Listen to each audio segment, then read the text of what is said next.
This guy is working on electrics for the drag wagon. Race car! Old quarter tank. What do you think? Yeah. I like doing stuff factory, but this is actually a pretty neat little unit.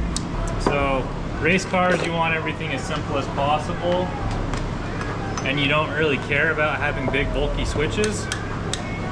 The reason that normal cars have so many relays and everything is because they don't run 30 amp switches on each one. If you have a 30 amp switch, you don't need to go to a smaller wire, have multiple setups. You can just go power in, power to these, and then instead of fuses on these, it's running breakers, which if a circuit overheats, it'll act as a breaker, but then it'll auto reset. So that's kind of neat. It keeps it pretty simple, but a race car, they're not nearly as worried about burning down. So there's give and take. It's kind of a neat setup. And I got Gustavo out here starting our tear down, because we're gonna strip it and paint it. Hey, look at that nice shift custom shirt. You like that? How long have you had that bad boy? I bought it when you built this car and sold it at Grant's first car show. Oh, that's cool. Gustavo's pulling our trims. I'm gonna start working on these door panels. He's already got the trim off here. We're gonna need a major power wash. Major power wash. It's got some cracks and holes, and we're gonna take care of a little bit of it. A little bit of it. Because it's a drag car. We're not gonna worry about it. And I am not talking to you right now, I'm talking to me, because I tend to have a hard time not doing it right, like 100%. And so we're gonna try to go a solid 35% on this. Somebody has already cut all the wiring out for us like a champ, so nothing's gonna work. So we're gonna have to rely on that switchboard for everything. All it takes is one job, oh yeah. All it takes is one job, and everything is gonna be okay. Well, we stripped off all the trim, door handles, did a super big time power wash, and degreasing. Used our little foam cannon to do the underside and everything, get a bunch of simple green degreaser in there, and then I have no idea what that is. It's probably a brick. It's probably what I'm lead weight inside that box or something. Like I'm saying, somebody really figured out this car. But if you know what that is, say in the comments, because I do not.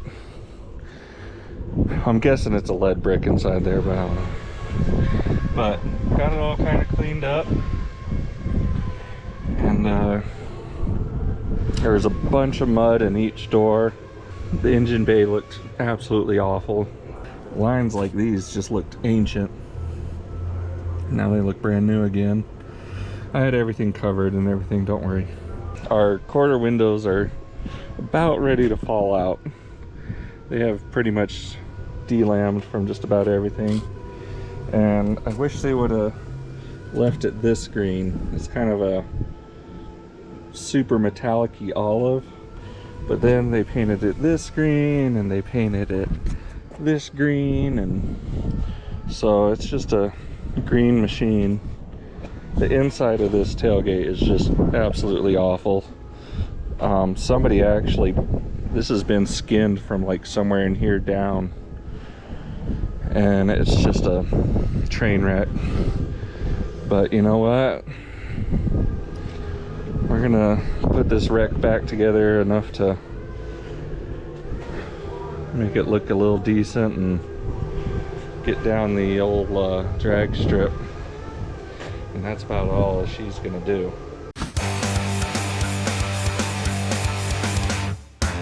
Well, I know she can't be trusted, but can he be trusted? I don't know. I don't know. I know he can't be trusted, but can she be trusted? I don't know. I don't know. And if they ever decide to make this. So, we're working hard on the drag wagon here, quarter tank. And that's our green that we're going to be spraying it. Seafoam green, which I believe is close to the original color here. But at any rate, that's our color. No matter what it ends up being, that's what we bought. So that's what's happening. But still just fixing dents, welded up some holes on the rocker. It's coming together. You know, it's a lot of work. A lot of work. Hopefully we'll have these, we're planning to have both sides primed today. Then after we get that primed, strip the roof, the hood, tailgate, get them worked, and just kind of do them individually priming as also. I went on Facebook last night and searched some people. One guy I knew had owned it, talked to him, and then was able to find, with the last 2 owners that I knew, it was 8 previous owners of this vehicle, a lot of them down in Texas, and found out that it won a stock eliminator US Nationals, which is just super cool. And so I'm gonna find more and more history on this old drag car, and we're gonna find out where it came from, who owned it, and try to trace it back as far as we can, and hopefully we don't run into any dead ends. Hopefully we find out the person that actually turned it into a drag car. But I'm gonna put it all together. I'll let you know how it goes and let you know all the names of previous owners. But this car's been through some owners, and seems like the last 8 that I found just kind of owned it and passed it on. It didn't sound like very many of them really did a lot of racing with it or really worked on it. They just kind of owned it. I mean, I did get to hear some stories. One guy went to race it and one of the front wheel bearings locked up. So it's stories like that that's just going to be really cool to find. Finding out that it won the Nationals is just crazy. I think it's from 1985 is when it won the Nationals. But like I said, we're going to do some more research and get it nailed down. And hopefully we got some facts in there, not just myth. Well, I've never painted out in a thunderstorm, but, you know, or prime, I should say. I've never primed in a thunderstorm. So we're going to see how this goes.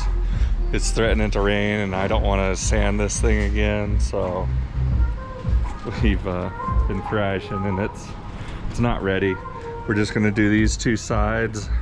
We're still going to strip the hood and roof later, but it's something. It's not straight with a bunch of pinholes. It's really what it is.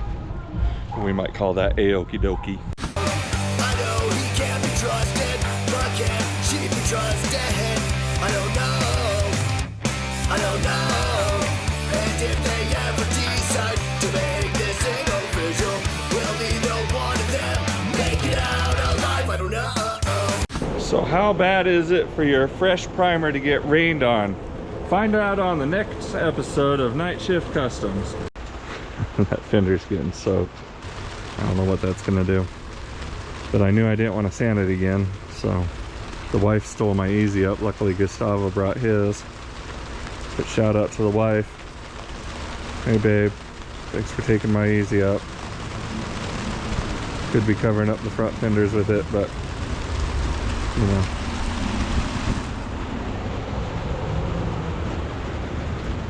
Oh man.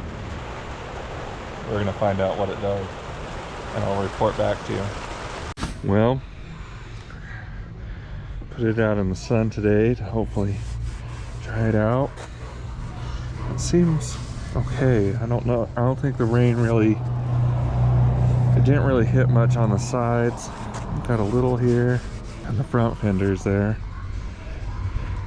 It seems like it's all right. It'd be hard to tell. I don't know what it would do, but looks kind of good sitting back down on the ground, you know. Quarter tank is looking pretty good. It's nice to see it one color, at least on the sides. Start on the roof and the hood. Probably do them more like one at a time. We'll do the hood, get the bodywork done, prime it, do the roof, bodywork, prime it, tailgate same, and just work our way around it. All it takes is one job, oh yeah. All it takes is one job, and everything is gonna be